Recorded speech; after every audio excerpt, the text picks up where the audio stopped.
Hola, bienvenidos a Sala de Prensa. Es un gusto poder estar con ustedes. La Sala Disciplinaria de la Procuraduría archivó un proceso que involucraba a un general y a 2 coroneles, y en el que también se mencionaba a un puñado más de militares, entre ellos un general retirado, quien fue el máximo comandante de las fuerzas militares. La unidad investigativa de Noticias Caracol hizo varios hallazgos sobre esto. Miremos este primer informe. El Comando de Contrainteligencia de las Fuerzas Militares recogió las declaraciones de decenas de oficiales y suboficiales que fueron sometidos al polígrafo y evidencias documentales que apuntan a que en la extinta Regional de Inteligencia Militar, RIMEC, se desviaron los dineros de los gastos reservados entre 2016 y 2017. Es decir, la plata para pagar las fuentes humanas que entregan valiosa información para la defensa del Estado terminó usada en gastos personales de oficiales o en asuntos ajenos a su destinación de ley. En un episodio muy grave, también se investiga si ese dinero fue usado para comprar herramientas de espionaje y si importantes defensores de derechos humanos, funcionarios del gobierno y hasta generales de la República fueron víctimas de esos seguimientos ilegales. Esa investigación quedó en ceros en la Procuraduría.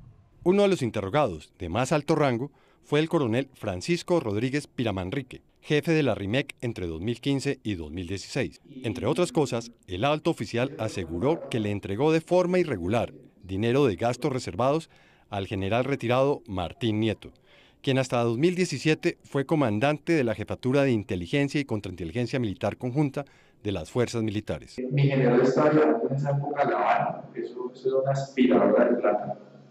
O sea, ya es que una vez me llamó y me dijo, $2.000, nos toca irnos ya para Cuba en un mes, no nos han dado recursos, y que toca, pues, $2.000. El general Nieto, junto con los coroneles John Ortiz Soto y Alexander Parga Rincón, fueron imputados por la Procuraduría en agosto de 2018. Esa actuación luego fue anulada por la misma entidad, durante la administración de Fernando Carrillo, al considerar que en el proceso les afectaron sus derechos. El coronel Rodríguez Piramanrique también explicó cómo funcionaban las presuntas operaciones para desviar los dineros de los gastos reservados. En esencia, dijo, inflaban pagos a las fuentes de información y de esos rubros sacaban una tajada que él entregaba a sus superiores, es decir, falsificaban los reportes de pagos de información. Me acuerdo mucho de eso, me llamó la atención, porque pues ese sí fue directamente la orden de mi general. Hay que darle tanta plata, entreguélo para 8 millones. Y pues ya me tocó. Aunque la producción que dio no fue para ello. Entonces, ¿qué me tocó hacer? De otras fuentes, saque para completar. Vean, el pago, tomamos 8 millones. Entonces ya nos tocó fue, con otros informes de otras fuentes, empezar a cubrir el gasto. El mismo coronel reconoció que este tipo de actuaciones eran ilegales. Es algo que desde arriba ya está ordenado, protegido, avalado, a pesar de que se sabe que no es el deber ser de las cosas. Que no hay un manual de gastos reservados que lo diga, que no hay una ley. Pese a que hay decenas de declaraciones de implicados directos en los que detallan supuestos actos irregulares de manera concreta, la Procuraduría le restó contundencia al caso. Al someter los testimonios al tamiz de la sana crítica, encuentra esta colegiatura que varios de ellos se configuran a partir de testimonios de oídas, pues refieren que lo testimoniado obedece a lo que escucharon en algunas reuniones, pero que no están en condición de asegurar dichas situaciones porque algunos de los eventos no les constan. El sargento John Jairo Ramírez, ex agente de control de la RIMEC, aseguró que parte de un supuesto pago de información en el que participó terminó yéndose a financiar la escolta del general Nieto. 7 millones dicen que eran para mi general Nieto para la escolta.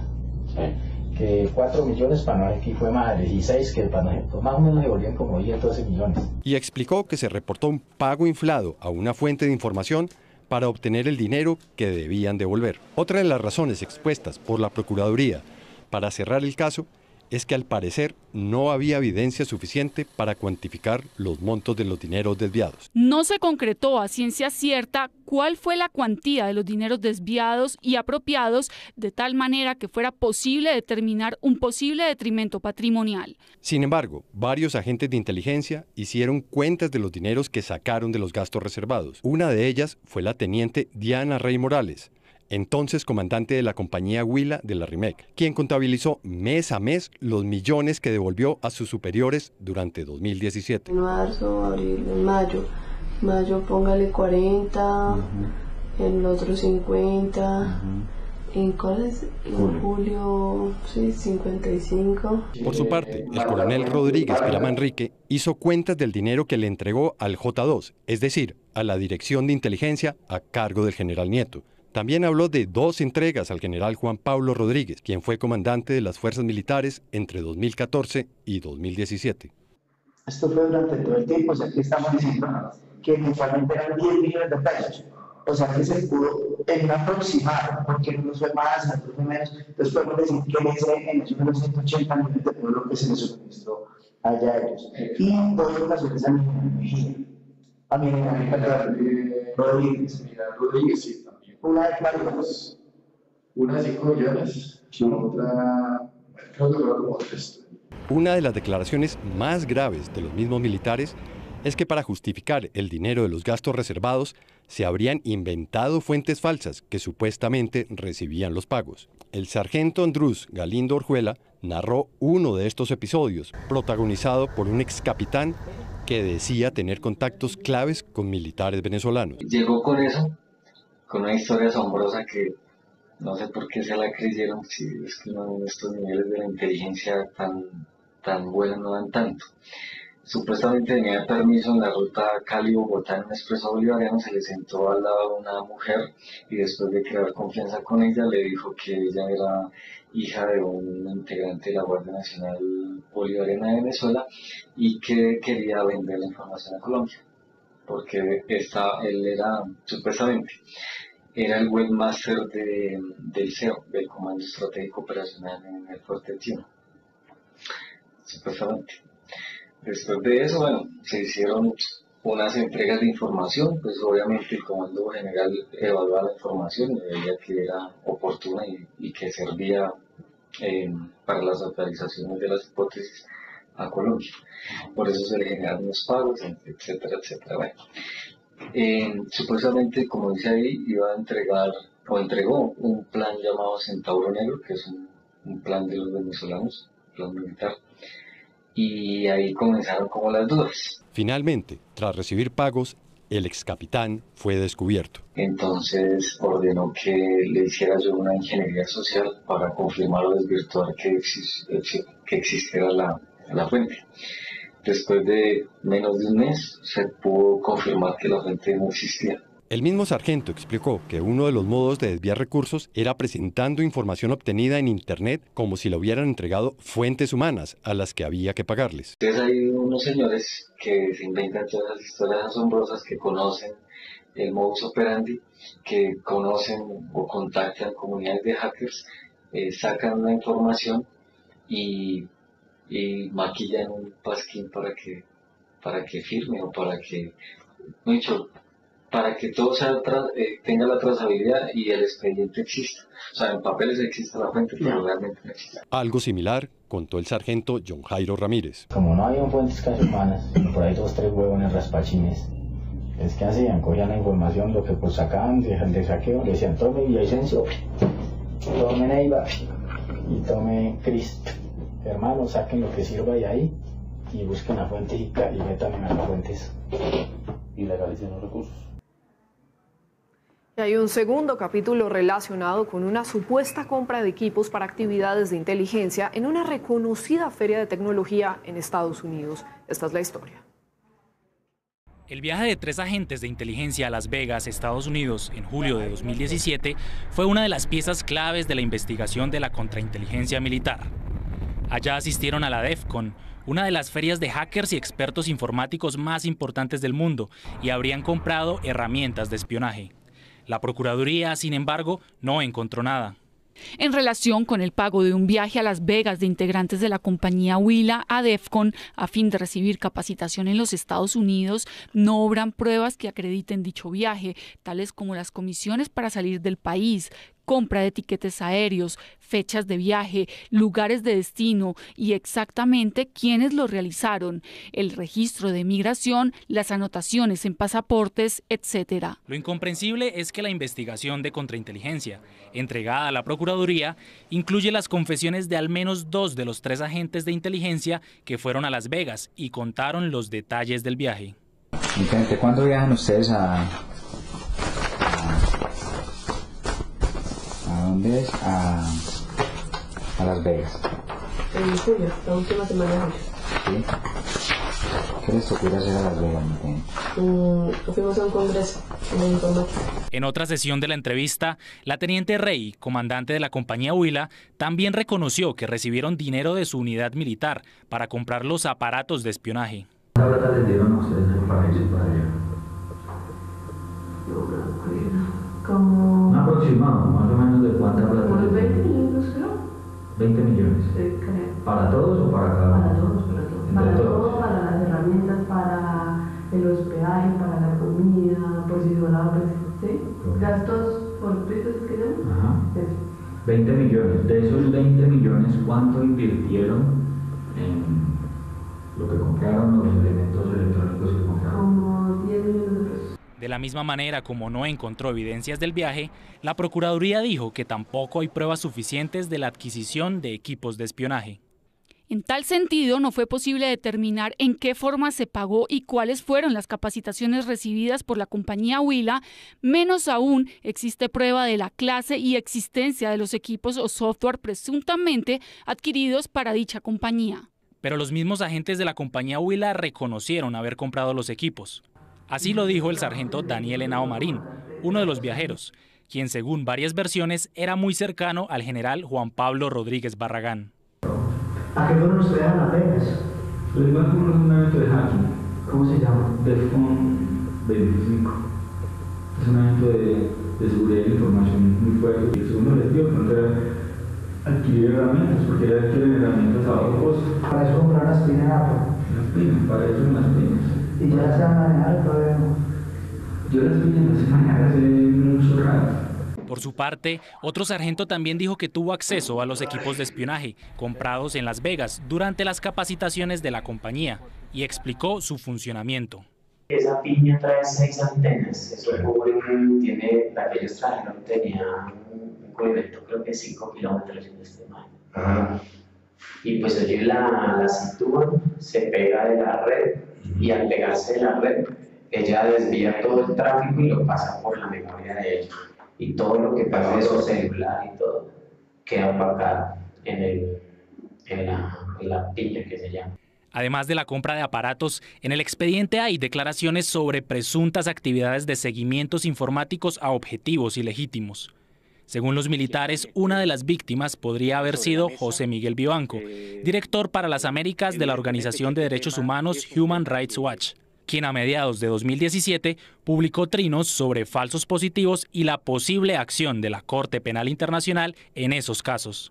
El mayor Eduardo Velandia, un alto mando de la RIMEC, se refirió a ese episodio. Cuando hubo una noticia de la CPI, de la Corte Penal Internacional, contra Miguel Rodríguez, sé que Henao estuvo al frente de esa vaina, mirando a ver de dónde provenía el ataque, cómo provenía, si era de la CPI, si era de la Fiscalía, si era de lo...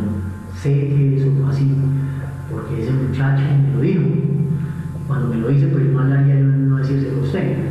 Y él me lo dijo, no señor, estamos con un problema de la CPI, y me tienen a Rodríguez volando, mirando dónde está, de Vivanco, de Twitter de Vivanco, que si Vivanco lo dijo, que si no, que la CPI iba a informe a Rodríguez. Según la investigación de contrainteligencia, cuyos hallazgos fueron reseñados en estas fichas, había serios indicios de que los militares de la RIMEC hicieron espionaje informático y exploración informática al personal del Estado colombiano. En varios de esos casos, las reseñas dicen que ejecutaron esas misiones por orden del general Juan Pablo Rodríguez Barragán. El sargento Ramírez dijo que le preguntó a un compañero por las movidas dentro de la compañía, y que le contestó que al parecer estaban espiando a generales del ejército. Yo le dije, ¿cuál era, marica? Dijo, no, marica, es que deben estar haciendo trabajos especiales de acá. Dijo, la verdad no sé, pero creo que puede, como que según tengo entendido que son unos generales. Colombianos. Sí, acá. Pero de acá, dijo, sí, claro, marica, ahí está el cartel de los soles, la pelea entre los soles. Otro episodio en la lupa de los agentes de contrainteligencia fue la contratación de un hacker que habría sido pagado con los dineros de los gastos reservados para que capacitara a la compañía Huila. Pero el man es hacker. Y el man, pues este chino de pavón, le compró los pasajes y le pagaban 3 millones por cada, venía cada 3, 4 millones. Para venir a darle instrucción a los chinos de manejar equipos, de manejar una cosa, sí, maricadas. ¿Qué nos decían a nosotros, hermanos? Yo todos los sé, les tengo craneados los celulares, se los tengo chuzados. Finalmente, el sargento dijo que tras las primeras denuncias de este caso, los equipos de espionaje habrían desaparecido. O sea, hasta donde tengo conocimiento, los aparatos son más que todo para clonar WhatsApp, textos, tras marica. O sea que en este momento nos puedes estar clonando los WhatsApp aquí donde estamos. Ah, no, yo esa mierda ya desapareció. Eso ya no existe, yo ya no lo tiene. Para las fuerzas militares, este era un caso muy grave, tan grave que la RIMEC fue clausurada cuando estalló el escándalo en 2018. Sin embargo, 3 años después la Procuraduría archivó este nutrido expediente. Pese a la abundancia de testimonios y documentos que tenía en su poder, el ente dijo que en el periodo de 6 meses de recolección de pruebas fijado por la ley, no habían obtenido todo el material necesario para demostrar las irregularidades y que ya no tenían potestad para buscar nuevas evidencias. Este es el segundo gran escándalo militar que la Procuraduría cierra este año, desde que Margarita Cabello Blanco llegó a ocupar el despacho principal de la entidad. En marzo, un mes antes de esta decisión, la misma sala disciplinaria archivó la investigación contra el excomandante del Ejército, general Nicasio Martínez, por emitir supuestas directrices que podían incentivar nuevos casos de falsos positivos. Noticias Caracol buscó a la procuradora Margarita Cabello y a varios de los mencionados en el expediente, pero no fue posible obtener una respuesta. ¿Pero qué respondió la Procuraduría frente a estas denuncias? Rocío Franco nos cuenta. Rocío. Con este comunicado, la Procuraduría responsabilizó a la administración de Fernando Carrillo del archivo de este proceso contra miembros por establecer del Ejército Nacional adscritos al Comando Conjunto de Inteligencia y a la Regional de Inteligencia Militar Estrategia RIMEC, por presuntas irregularidades en el manejo de los recursos pertenecientes a la cuenta de gastos reservados. En el comunicado, la Procuraduría explica por qué se tomó la determinación. Deficiente gestión de la anterior administración obliga a la Procuraduría a archivar indagación contra miembros de las fuerzas militares por manejo de gastos reservados. En otro aparte señala: archivo se produce por términos más que vencidos, la falta de recaudo oportuno de pruebas pertinentes, lo cual impide establecer en este momento que las irregularidades que originaron su apertura efectivamente fueron cometidas. La Procuraduría emitió el documento tras el anuncio de Noticias Caracol el pasado 18 de junio de la emisión de una investigación sobre uno de los escándalos más graves de corrupción en la cúpula militar, archivada por decisión de la Procuraduría de Margarita Cabello, donde se habla de chuzadas y espionaje, entre otros. El comunicado fue emitido a través del chat de la oficina de prensa el domingo 20, pero con fecha lunes 21 de junio, día de la emisión de la información. La unidad investigativa de Noticias Caracol se comunicó con la Procuraduría el pasado 10 de junio y a través de la jefe de prensa de esta entidad solicitó una entrevista con la Procuradora General Margarita Cabello. Sin embargo, después de esperar 2 semanas, Noticias Caracol no tuvo respuesta alguna. Frente a los señalamientos, el exprocurador Carrillo esto respondió.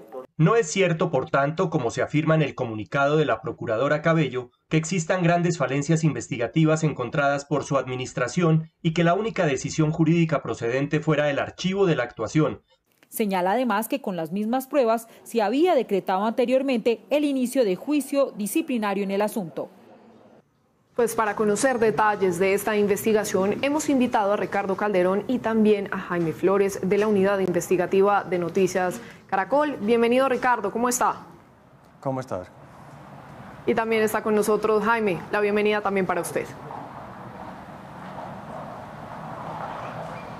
Muy bien, gracias a los dos por acompañarnos. ¿En qué consisten, y voy a comenzar con Ricardo, los hallazgos hechos por ustedes frente al manejo de la Procuraduría de la investigación contra estos miembros de la inteligencia del Comando General de las Fuerzas Militares? ¿Cómo llegan ustedes a esta investigación? ¿Cómo obtienen toda esta información, Ricardo?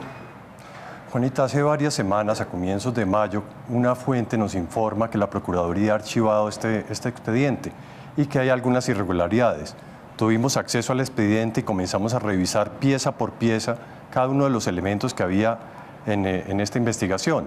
También contrastamos con algunas de las fuentes militares que aportaron parte de los elementos que utilizó la Procuraduría para la investigación.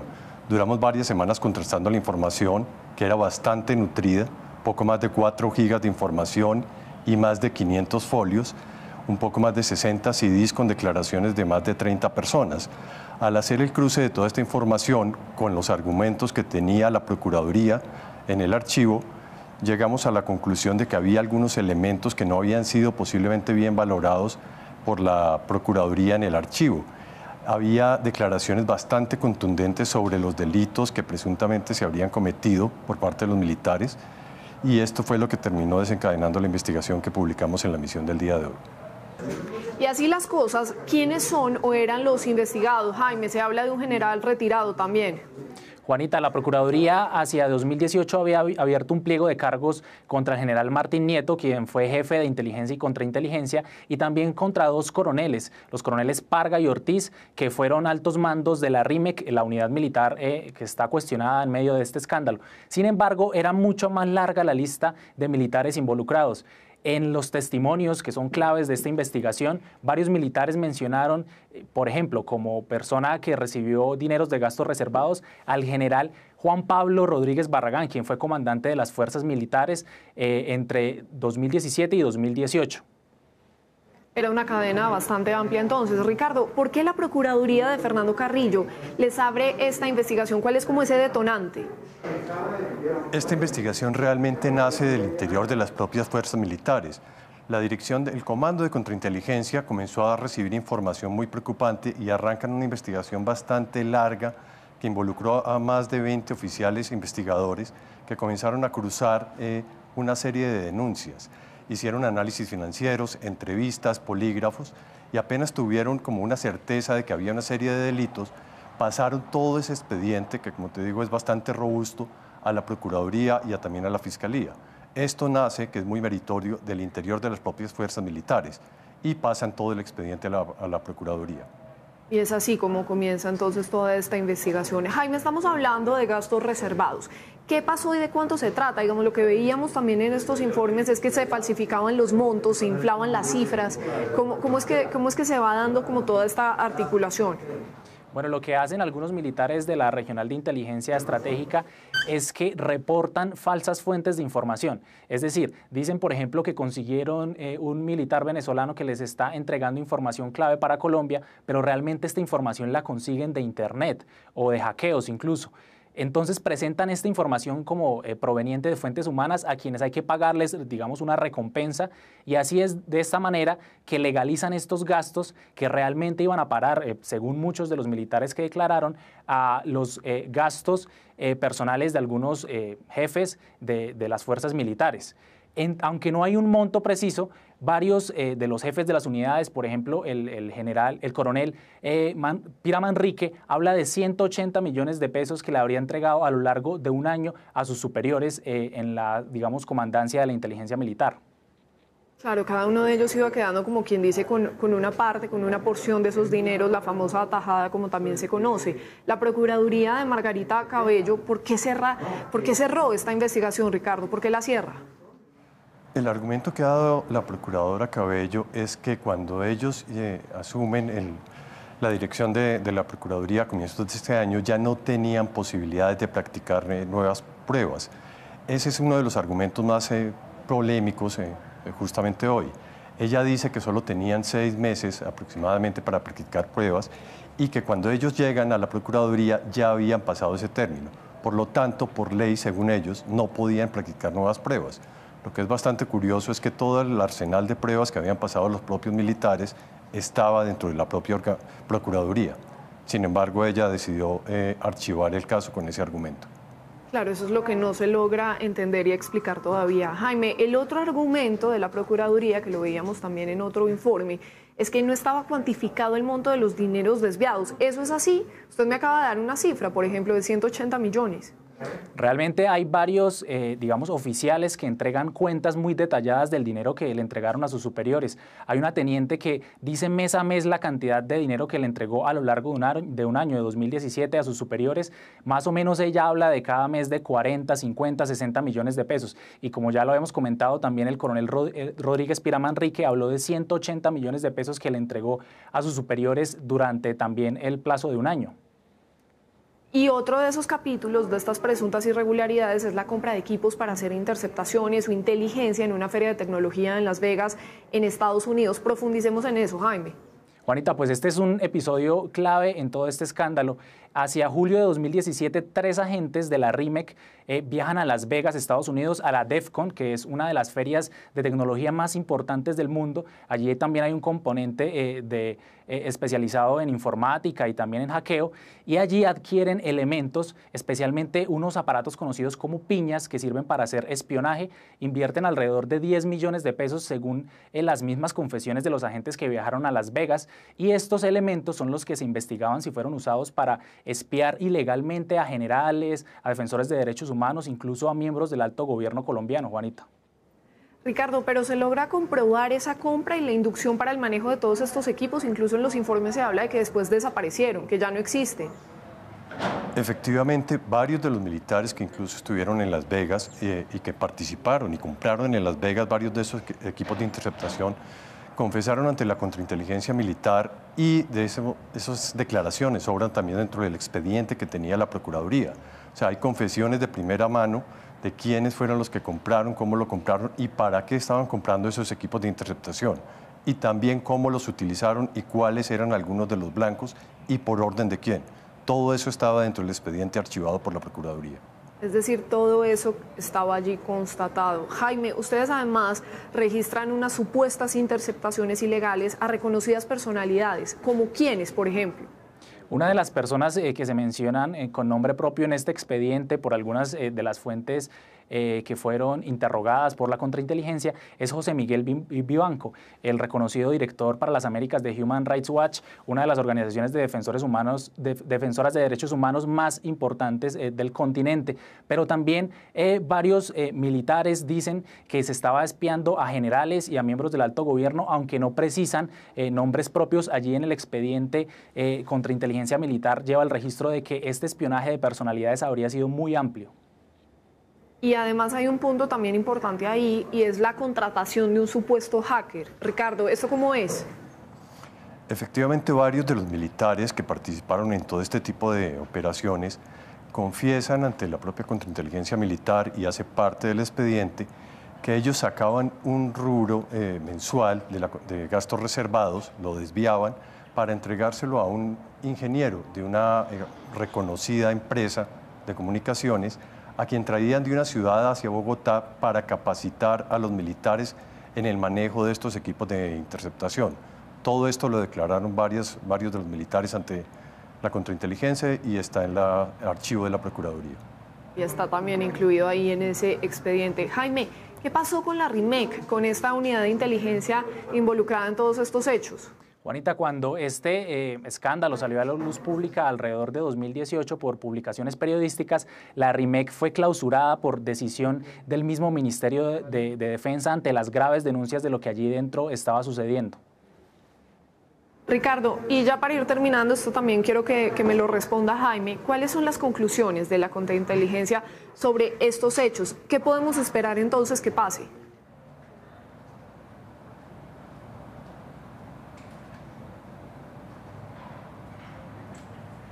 Ricardo, si me está oyendo, le voy a repetir la pregunta, esto también ya a manera de conclusión para ir terminando. Esas conclusiones que tienen ustedes de la contrainteligencia sobre todos estos hechos, y además, ¿qué podemos esperar que pase? Pues, Juanita, el expediente de la contrainteligencia, la investigación más bien de la contrainteligencia, llega a 32 graves conclusiones. Entre esas, por ejemplo, que los militares utilizaron el nombre del presidente para operaciones ilegales de contrainteligencia. también que utilizaron y adquirieron equipos de interceptación para operaciones ilegales. Obviamente también está bastante documentado el desvío de dineros de gastos reservados para fines personales. Todo esto hacía parte del nutrido expediente que estaba en la Procuraduría. Ahora todo esto ha quedado archivado por decisión de la administración de Margarita Cabello. ¿Y hay posibilidades de que se reviva, por ejemplo? Jaime, ¿qué podría pasar ahí? Pues de momento este caso está archivado en la Procuraduría, habría que ver también qué podría pasar en la Fiscalía. Lo que nosotros sabemos es que en la Fiscalía tampoco ha progresado este caso, pese a que allí también tienen este mismo expediente, tienen estas mismas evidencias que recogió la contrainteligencia militar y pues que en las que hay contenidas denuncias muy graves. Pues un expediente que deja muchos cuestionamientos, como lo estábamos viendo, sobre el funcionamiento de las más altas esferas de la inteligencia colombiana y que, como vemos, aún las autoridades no han podido esclarecer. Por ahora está cerrado. Son Ricardo Calderón y Jaime Flores de la Unidad Investigativa de Noticias Caracol. Gracias, Ricardo, muy amable. Gracias, Juanita. Gracias, Jaime, usted también. Muchas gracias, Juanita. Muy bien, así hacemos una pausa y cuando regresemos nos va a estar acompañando Ricardo Ospina para contarnos qué es lo que tiene hoy en su radar. Ya volvemos.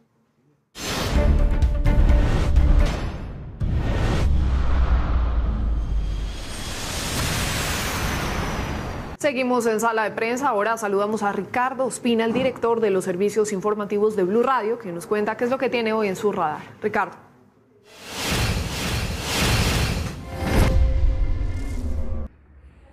Hola, muy buenas noches. Hoy entra en el radar, comenzando semana aquí en Sala de Prensa, en Noticias Caracol Ahora, un ranking que dio a conocer en las últimas horas la Defensoría del Pueblo sobre las ciudades, los departamentos y las EPS que han recibido mayor número de tutelas en su contra para garantizar el derecho a la salud. Seguramente todos conocemos a alguien que ha tenido que acudir a este tipo de actuaciones judiciales para que les garanticen o un tratamiento de alto costo o un medicamento que no se consiguen por las buenas con las EPS. Quiero comenzar hablándoles del top 3 de las ciudades y departamentos con mayor número de tutelas en sector salud, de acuerdo con el ranking de la Defensoría del Pueblo. Comenzando con el departamento de Antioquia, estoy hablando de cifras del año 2020, en donde se entablaron 15.260 recursos judiciales. Luego está el Valle del Cauca, con 9.991 acciones de tutela, y en tercer lugar se encuentra la ciudad de Bogotá, con 6.769 tutelas entabladas por personas que buscan que se les garantice el derecho a la salud. Ahora hablamos del ranking del top 5 de las EPS que más han sido entuteladas. La número 1 es Medimás, que fue la EPS que recibió a millones de pacientes de Saludcop y de Café Salud. Tiene 59 casos, 59 tutelas por cada 10.000 afiliados. El segundo lugar es para Comeva, que también ha estado en líos recientemente, con 40 tutelas por cada 10.000 pacientes. Luego está Confaoriente, con 28 tutelas por cada 10.000 pacientes. En cuarto lugar se encuentra Sabia Salud Alianza Medellín, del departamento de Antioquia, con 26 tutelas por cada 10.000 usuarios. Y en el quinto lugar está la EPS Convida, con 24 casos por cada 10.000 afiliados. Hay las cifras más globales. Entre el 2011 y el 2020, por ejemplo, se entablaron en total en el país, eso es el lapso de una década, 1.463.534 tutelas relacionadas con el derecho a la salud.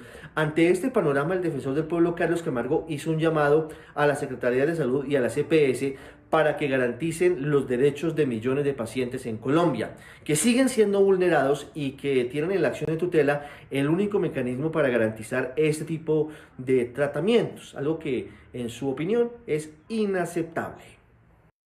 Lamentable, gracias Ricardo. Y hasta aquí Sala de Prensa de Noticias Caracol Ahora. Los dejamos con el segmento económico, Signo Pesos. Buenas noches y hasta la próxima.